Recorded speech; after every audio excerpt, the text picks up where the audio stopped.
everybody. Welcome back to the Nerdy Neighborhood and welcome back to your Friendly Neighborhood Comic Show.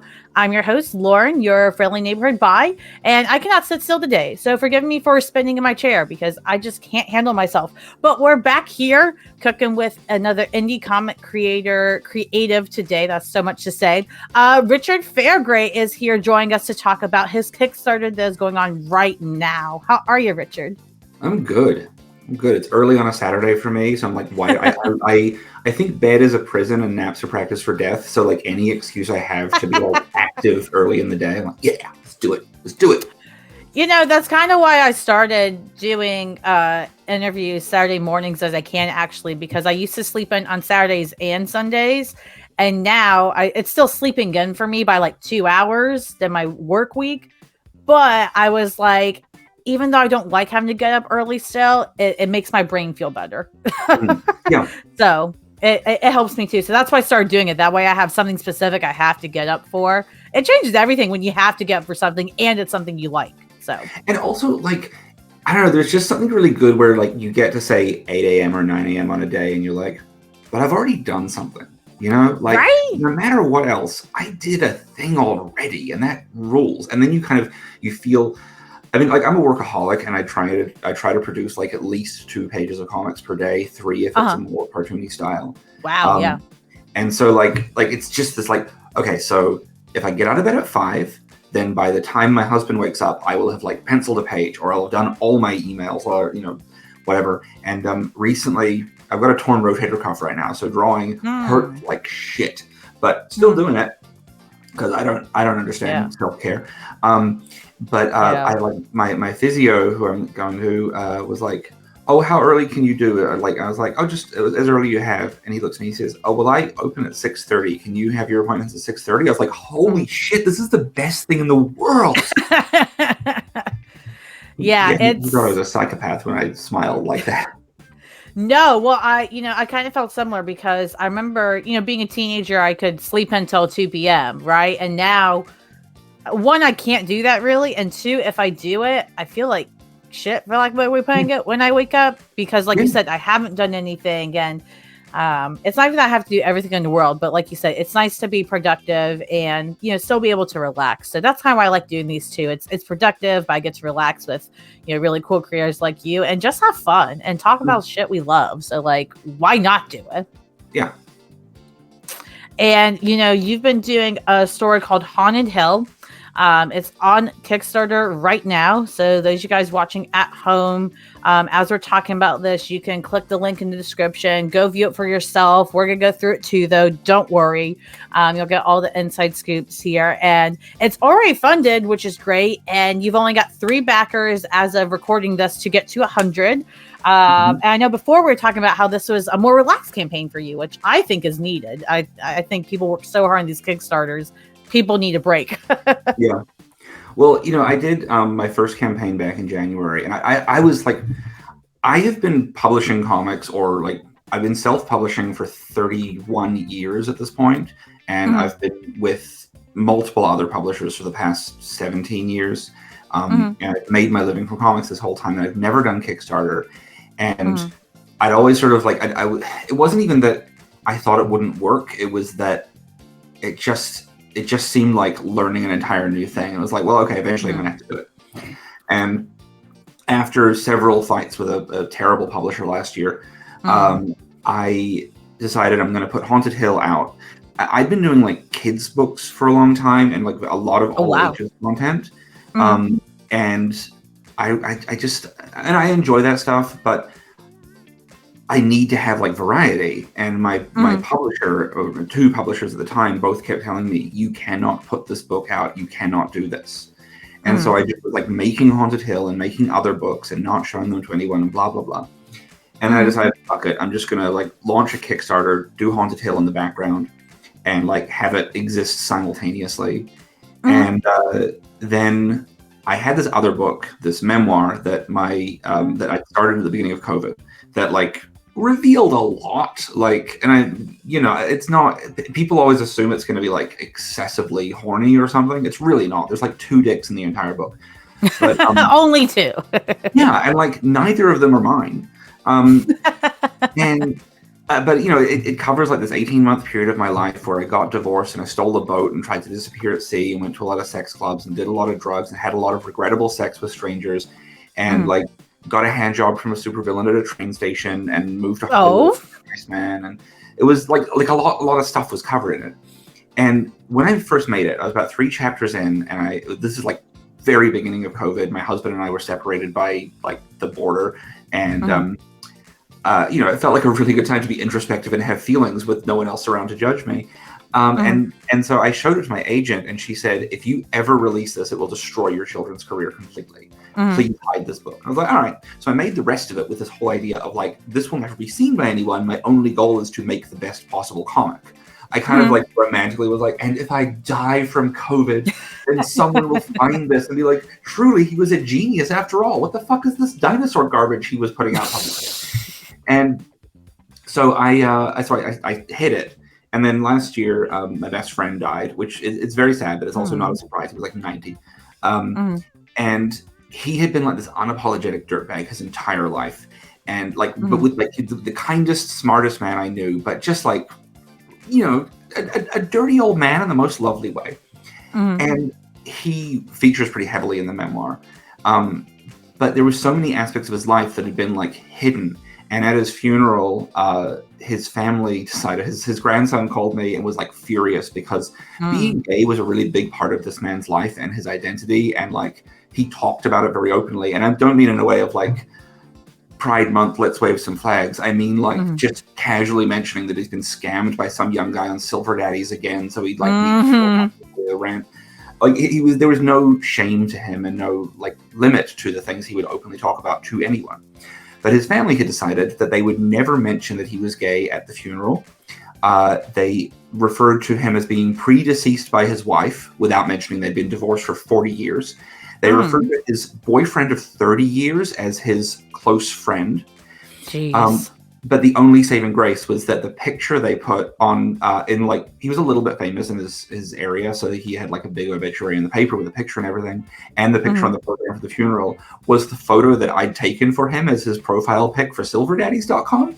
And anyone who fucked him definitely knew, which was really good for me. But like I kind of snapped and was like, why the fuck am I hiding octopus? And at this point, I had printed Haunted Hill. I was like, I'm going to do a Kickstarter that I can fulfill instantly because I'll have the book printed. It's going to be so perfect. It'll be just smooth sailing. And then I was like, nah, you know what? Let's do octopus instead. So back in January, I do this Kickstarter for octopus. And I'm back in America. My husband is in Canada. I'm like hiding out in my office because the place I was staying had fallen through. I'm living like an insane person and like not sleeping, eating just only fast food. I've got a car fridge and a microwave, and that's really it. And you know, I'm hiding from security guards at night. And I'm doing the first day I did like 12 interviews on the first day of the Kickstarter. 6 of them were live, 6 of them were pre-tapes, and I had to, for every single one, have a glass of whiskey and talk in a really fun way about the most devastating moments of my life. Oh, jeez. And so, like, now, and that's long story longer, like, this Kickstarter, I'm like, hey, I made a funny book. You all like my last book. Here's a nice one that I did. So, yeah, and like I funded first day. I'm very happy with it. As I say, the book is printed, and like the second this Kickstarter finishes, I'm going to be fulfilling and getting on to the next one. Yeah, that's great to hear in terms of, you know, having it ready to go. And, you know, it sounds like it's been very nice compared to the past with your memoir, trying to like happily sell a book that, you know, thinking about it, you're like, well, if I think too hard, I'm going to drink too much whiskey. Well, like the thing is, the memoir, you know, it has a happy ending. I am alive. Yes, and thankfully. Honestly, like I've always said, like about 15 years ago, a person who I used to be friends with and I were doing a comic convention, and it was like the emptiest convention that I've ever been to. There were maybe 500 attendees all day. So there were like 45-minute periods where literally no one would even walk past our table. And the time just drags, right? And at one point, I looked at my former friend and I said, do you remember in the first episode of The X-Files when everyone lost 9 minutes? And she was like, yeah. I was like, okay, so we know where that 9 minutes went now. We are being inflicted with it. We are experiencing everyone's time forever. And I started laughing, and she was like, "What the fuck are you finding funny about this?" I was like, no matter how bad this is, we now have a story to tell people later. And that was the day that I kind of coined this idea of miserable fun. When something is so bad that it's going to be funny later. And like since then, I haven't not enjoyed any moment. No matter how bad something is, no matter how sad you can be, or bored you can be, or like terrified you can be, as long as you're looking at it and going, would this make my life more interesting as a story? Then you're doing well. Yeah. But re-examining it while alone and drunk on a Tuesday morning for a Kickstarter campaign. True. Looking at a lot of pictures of your friend who recently died and your former best friend who you don't speak to anymore because he turned out to be a monster.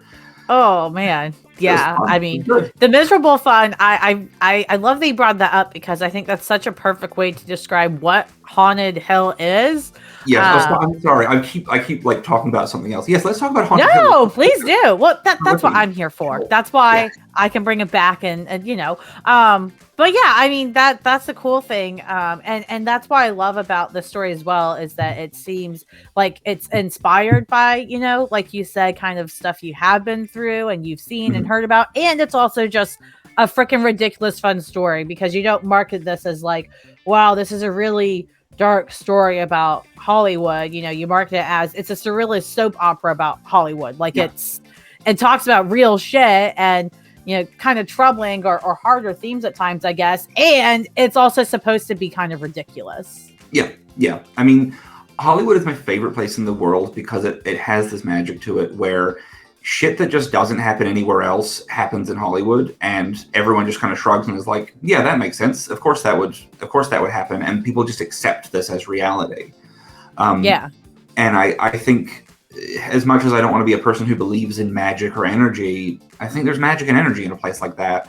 So you get to have these like very real people. Because I think the truth is that like, no matter how weird the world gets, everyone still behaves like people. We don't actually like, this is when people are like, oh, I watched this movie and it turns out there was a talking cat in it and everyone just reacted like it was normal. I'm like, yeah, because we would. Like, if a cat started talking to us, we'd be like, oh, that's surprising. And then very quickly we would adapt and be like, now let's talk to this cat about its feelings or complain about it. Like, this whole idea that people are constantly shocked in stories is nothing to me. And you know, with Haunted Hill, I get to tell, I mean, largely, by the way, the first book of Haunted Hill is based on real events. Like 2 months before the first lockdown, I was walking home from my office and a car pulls up behind me and someone yells, "Hey, Mark!" And I went, "Yeah." And I jumped in the car and they said, "You're not Mark." And I was like, that is absolutely true. Where are we going? And they were on their way to break into somebody's house because this person had like photos of their friend, like nude pictures of their friend. And I was like, I can help with that. That sounds like a fun journey for my Tuesday evening. And like, I mean, okay, to be fair, I was in a car with a bunch of like 25-year-olds, and then we ended up going to like a tire yard. I mean, I changed some stuff for the story, but like we got donuts. A couple broke up. We went to a tire yard. We like wandered around trying to find a hat for someone. We had to go back because somebody had left a shoe somewhere. I'm like, how do you do that? And then we end up at this house at like 4 a.m, and all these like kids are like, we don't know how to break into a house. I'm like, Jesus Christ. Okay, so I teach them how to break into a house. We get in there, and like, I think that we are like, because I'm old, I think that we're like here to find some physical photographs and take them back, or like at most delete something from a hard drive. It turns out the photos are in the cloud. They're out there in the world. These people are breaking into this house to get revenge, and they just start smashing the place up. I'm like, oh, this is a way bigger crime than I thought I was doing. I got bounced. But like, it's you know, this is the thing. Hollywood is a place where that can happen. And you know, I was missing Hollywood so much when I was here in Canada during COVID that I was like, I have to write stories about my favorite place in the world. And that was such a fun night. You know, I had a great time. And people often, when they talk about Hollywood, they focus on it's grimy, it's dirty, the homeless population is like overwhelmingly out of control, and like something needs to be done to help these people, but no one knows what. And I'm like, these things are all true, but like, isn't it kind of exciting that I can like smell my way to my office based on piss without even looking up? Isn't it kind of fun that I once tripped over an AR-15 sticking out of a tent? Isn't it fun that like when no one could touch everyone thought that like COVID was transferred by touch, people stopped collecting in the bird scooters and there was no traffic on the streets. And one night all of the scooters ran low on battery and started screaming, because that's what they do to alert you that their battery is low. And the whole of Hollywood was echoing with this chirping, screaming sound for hours. Like, isn't that the best? And people are like, no, Richard, that's the worst. If you read my comic, you'll see that, in fact, I make it quite charming. Yeah, no, well, I think it is all about perspective. And I think, again, since I haven't grown up there, maybe that would not appeal to me. But because, you've been there and all this stuff, it's sentimental.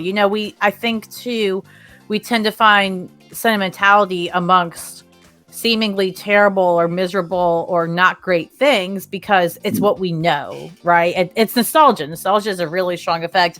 And here, I think you did such a great job in terms of making a soap opera, because then at that point, all you say is, well, it's supposed to be over the top and ridiculous. And people enjoy this stuff. People watch Grey's Anatomy for 20 plus years and think it's exactly what hospitals are like, and that hospitals are exciting and not actually terrible, So I think it's a great approach. And I also really love, being queer yourself. And, there's a lot to do in this story with, how women and gay men are kind of seen over time. And I think being able to have the soap opera stuff and still have that stuff, that's A, incredibly hard to do and balance. And B, I think you've done a great job balancing that here. Thank you.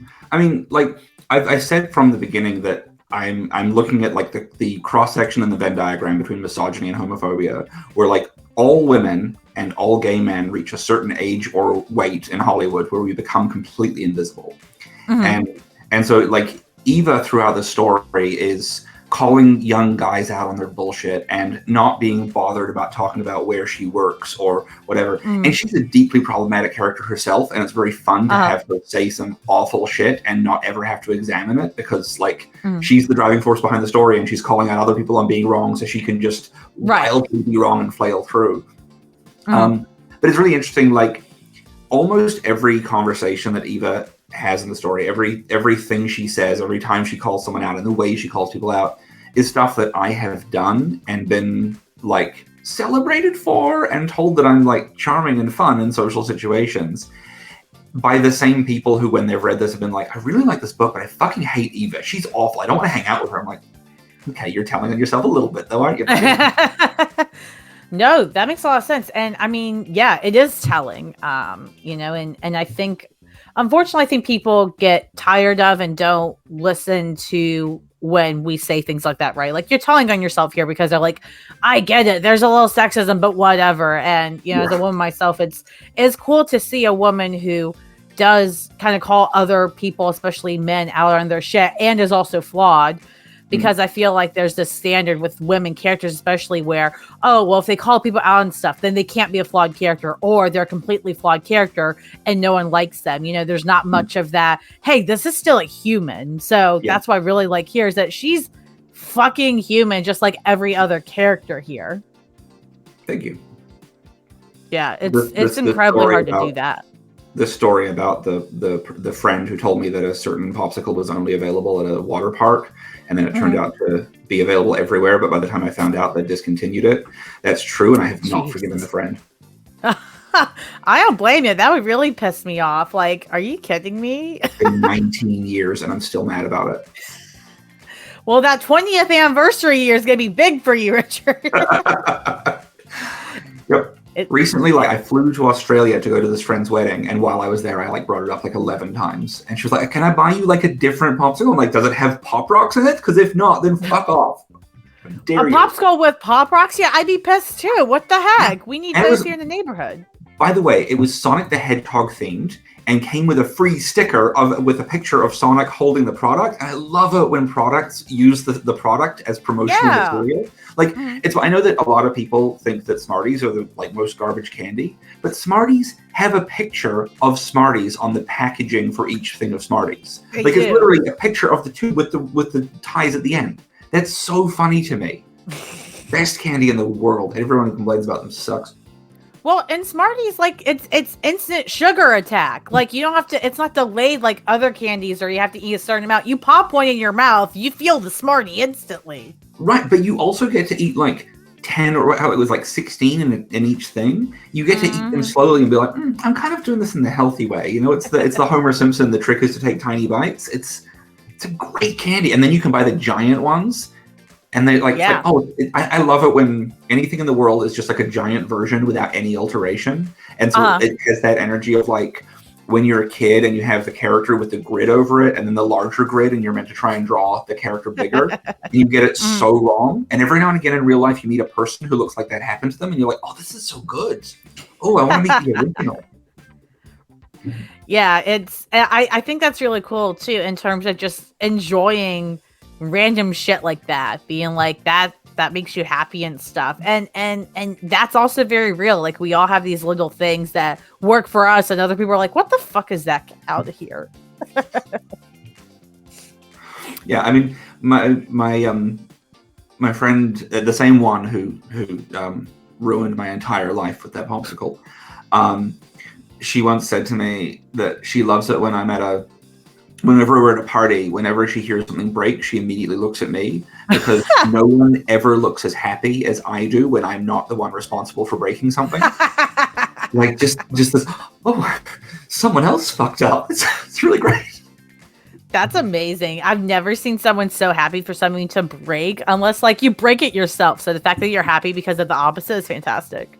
Yeah, I mean, like I feel so guilty for existing, you know. So when someone else does, I always sort of assume that everyone else is perfect and has never screwed up, whereas I'm like still thinking about the time that I didn't know what the word negotiating meant when I was 7 and my principal used it.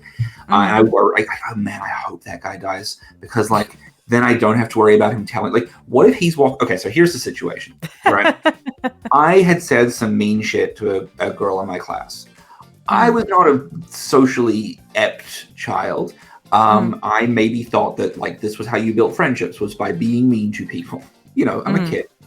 And so my principal like pulls me out of class and is like, you said this shit to whoever, you know, Lisa, the friend Hope. And she's complained and now you're in trouble, whatever. Here's what your punishment would be. And I said, well, I don't think that's very reasonable. I think that we should he wanted to do 3 days where I had to sit in an area called the sin bin, which at my school you had to sit in a little area in the like next to the playground and other kids could see you and know that you were bad and you weren't allowed to play. And I said, I don't want to do 3 days. I think that like maybe 1 day, but honestly, I think if I could do it like inside the classroom and I can do some like work or something, could we do that?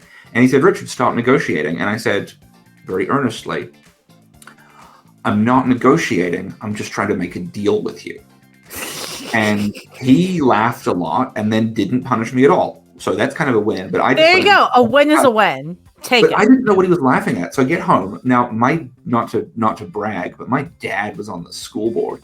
And the principal had called my dad and told him this story. So by the time I get home, my mother knows, my dad knows, they're all laughing at me for being such a big, dumb idiot, not knowing this word. And like, it never left me. So now, like, imagine this situation. My school principal, who I assume is now about 100, is walking down the street, goes to like a popular bookstore, sees one of my books on display. Someone is like picking up the book, about to buy it. They're going to be a new customer for me. They're going to be like a dedicated fan for life. And he says, I wouldn't buy a book by Richard Fairgray. That book has words in it. He doesn't fucking know them. He doesn't even know what negotiating is. And that person would put down the book and I'd lose them forever. And who knows how many times this has happened. Yeah, I think this is a lot of catastrophizing, and I still think that would still be a little funny, not to lose a customer or what have you, but kind of funny that principal, even at like exaggerating 100 years old or something, would go out of their way to say, I remember that kid. They don't know their words. Out of all the kids they taught. Yeah, so I really hope he's dead. You know, hopefully peacefully. I don't know much about the man, so you know, we're just gonna say hopefully peacefully until I get more information. But back to Haunted Hell, you know, this Kickstarter is going so well, and I'm glad that it's an easier Kickstarter run than others I hear about, because God knows Kickstarters can be stressful, as you talked about your first one earlier. What kind of rewards do you have going with this? You've got the digital book, I'm assuming the physical, obviously. Yep. So it's a 128-page physical book. So it's like a heavy thing. Here it is. It exists and everything. And there's, by the way, the reason the art really is exact. I photograph my art rather than scanning it, so it looks exactly like the originals. There is a sexy cover which has everyone kept telling me to do a cover with tits on it because that'll do well on Kickstarter. And I was like, I'm not doing that, but I will do a massive gay orgy cover. So there are 18 dicks on the cover. Specifically 18, guys. So if you want 19, stick around for the next volume. I got nothing else for you there. Well, there was going to be a Dust Jacket edition that actually has 29. The full version of the art has 29, but there's 18 on the thing that made the cover. All the jizz on the cover has spot UV treatment, so it really glistens. I tried to go glow in the dark, but the technology is just not there. Terrifyingly great. But I think what's very important to me about this image is that Eva works as a daytime janitor at the sex club Slamtown, based on Slammer, my favorite place in Hollywood. And, this is a big gay orgy happening around her. People who have been to Slammer will recognize the architecture, and I'm hoping will recognize some of the fun people they've met there. But it's very important to me that no one is bothering Eva. She is doing her job. She has her earbuds in. She's having a perfectly fine time. I mean, she's at work, so she's not that happy. But she's vibing. Yeah, I mean, as Eva says at one point, actually, it's not in this volume, in a later volume, she says that she considers cleaning up gay men's jizz to be a feminist action because it was never going to be weaponized against women. As I said, she's a deeply problematic character at times. But no one's bothering her. There are 18 dicks, and none of them are being unsolicited and sent to her on her phone. They are just there having a nice time with each other. Yep. That's my kind of sexy cover. I know. I love how you had to blur it all out because you're like, this is too much gay orgy for Kickstarter. They just can't handle it. Yeah.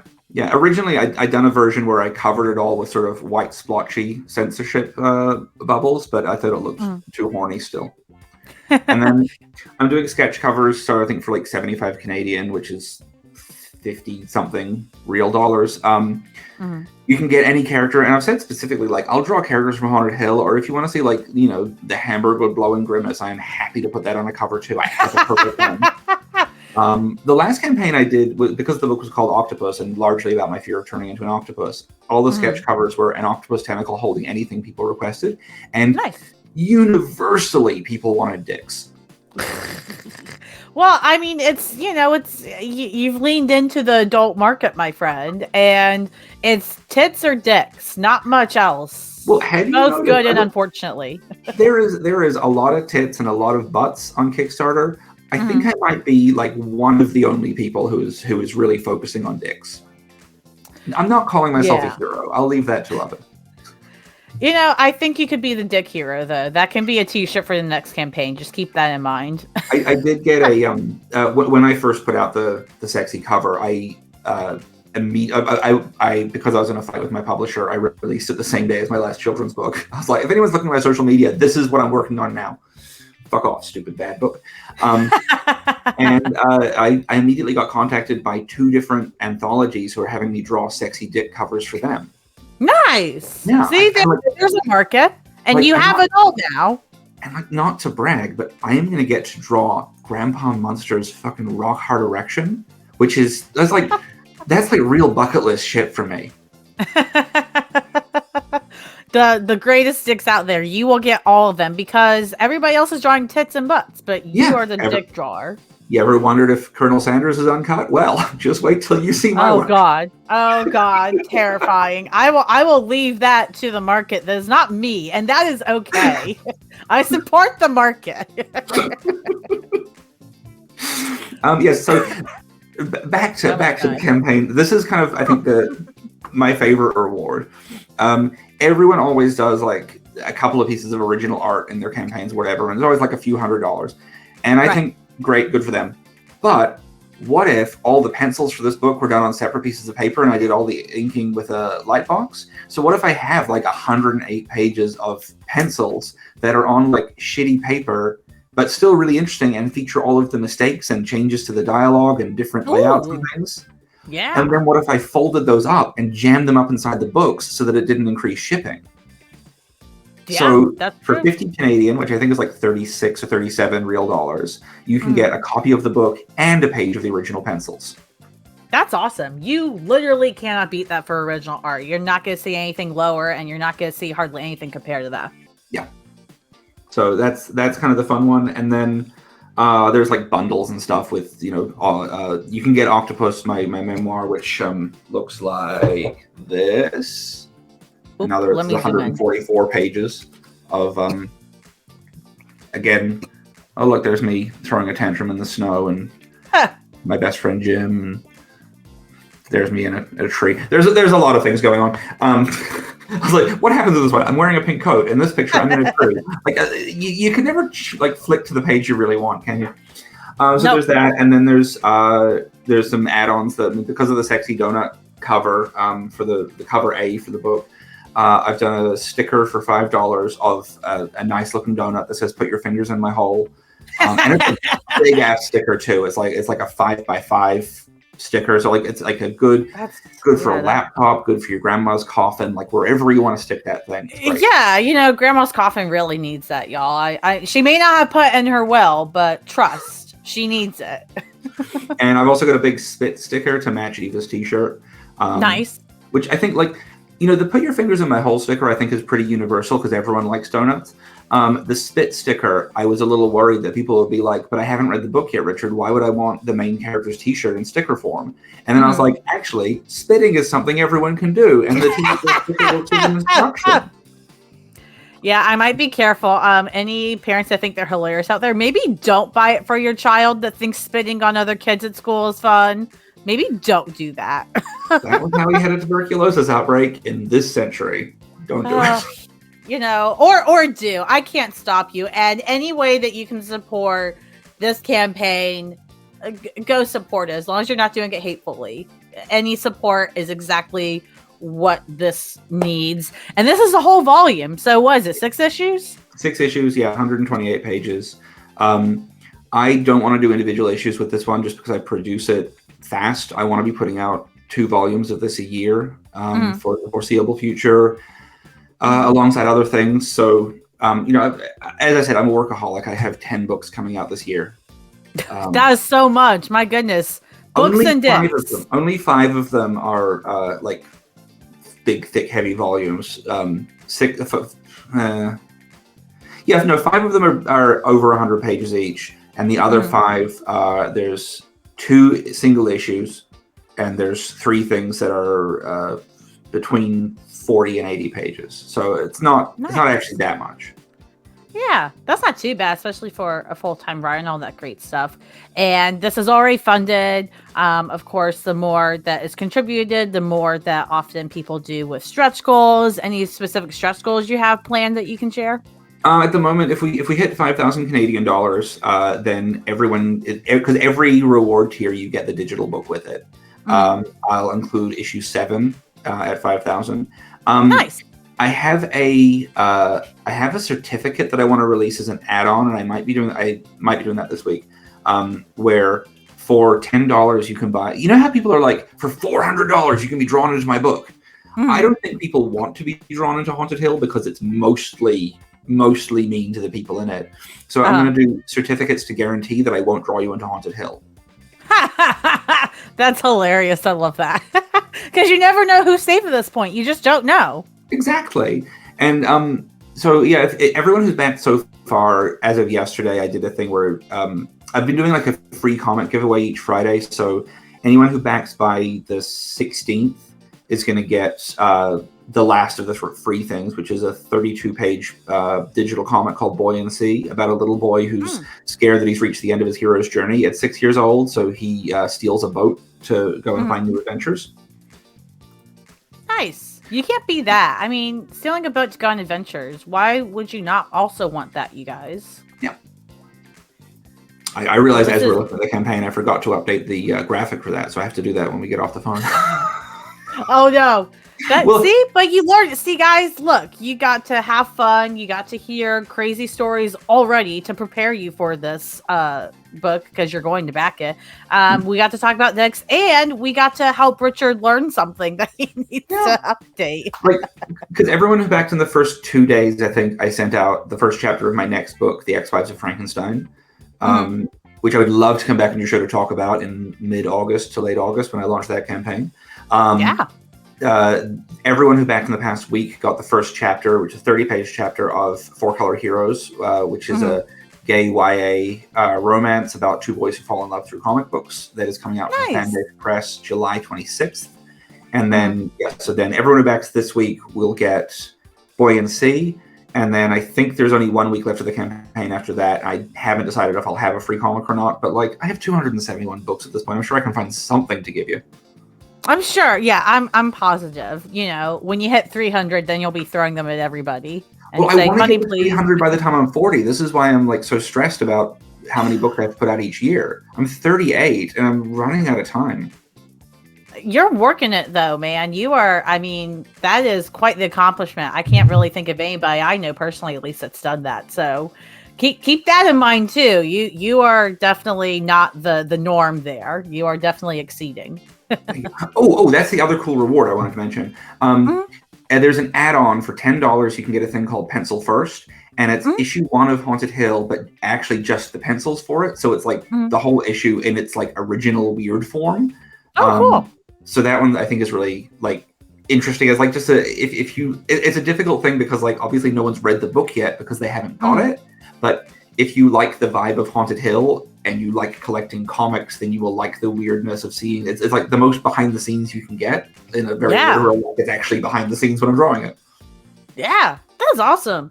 Well, cool. Yeah, so you all watch this at home later, nerdy neighbors. You guys have plenty of options, plenty of crazy shit to buy, whether you're here for the dicks or you're here for the soap opera or you're here for the crazy art or behind the scenes. You have it all right here with Haunted Hill. It's on Kickstarter right now. You can go back click like 5 or 6 times and you're getting a great book and, maybe the NSFW cover, depending on where you click. If you close your eyes, you won't know what you get, so have some fun with it. That is the vibe of this era, is have fun with it. Thank you so much for coming on here, Richard. It's been great having you. Please plug yourself away. Where can people find you? All that great stuff. So from now and forever, kickrichard.com will get you to whatever campaign I'm running. So just keep that lovely description in mind. I'm on Twitter as Richard Fairgray. I'm the only Richard Fairgray in the world, so I'm very easy to find. I don't really fuck around on Instagram anymore just because it's they demand too much from you. They really, if they're going to show your stuff, they will make videos, and fuck that. Like, I'm not working for their content. But I'm on there as Richard Fairgray author because I forgot I logged in for the Richard Fairgray account. Facebook is Richard Fairgray. RichardFairgray.com if you want to read some like very free comics. Very free comics. There's about 2,500 pages of my stuff up there for free, including the complete run of every version of Blastosaurus, my long-running children's or all ages series about a crime-fighting Triceratops. And that's it. Get Octopus if you like. If you enjoy me here, read Octopus, read Haunted Hill. I've already forgotten which thing I'm promoting. Get Octopus, but also get Haunted Hill, the current one. And come and find me at conventions and talk to me because I haven't done shows for years, and I'm like doing 11 between now and the end of this year because I just absolutely love them. Yeah, no, that's awesome. I am a huge fan of conventions myself. I'm only doing 2, maybe 3 at most this year, so not a crazy amount. That's more that I can't travel as much though. But absolutely, everybody, I will put all those links Richard said below, so you can just be lazy and click things and see what happens. That's what I like to do. Be sure to like, share, subscribe the video here so that Richard's work gets seen more by others if you like it. And then be sure to subscribe to the channel so that we can grow and continue helping other indie creators like Richard grow. He's got 300 books to get, guys, before he's 30. We got to help him make it happen. We got to. And I'm writing and drawing them, so it does take time, Mm-hmm. Yeah. I finished another one last night, though. I did finish another one last night. Yeah! That's awesome, man. See, I'm so excited. Okay, let me just say, real quick. Ex-Wives of Frankenstein.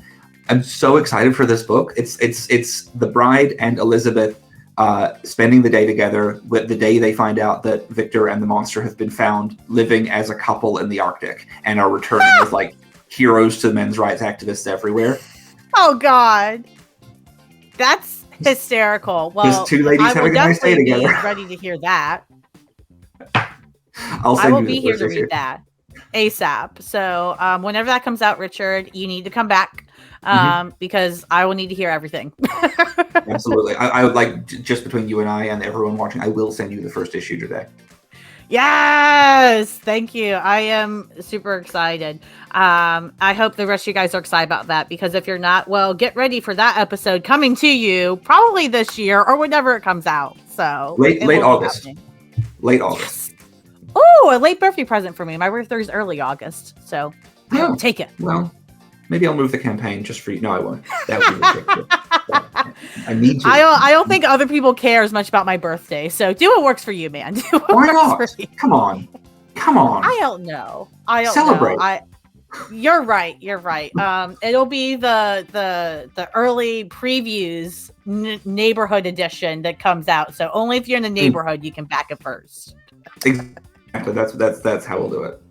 Yes. I have no idea how that technology would function, but that's how we'll do it. Right. Yeah. We have no way to do that, but that's what we're doing, everybody. That's exactly what we're doing. But yeah, guys, be sure to back Haunted Hill, all that great stuff. Keep up with Richard, and we'll see you guys next time in the Nerdy Neighborhood.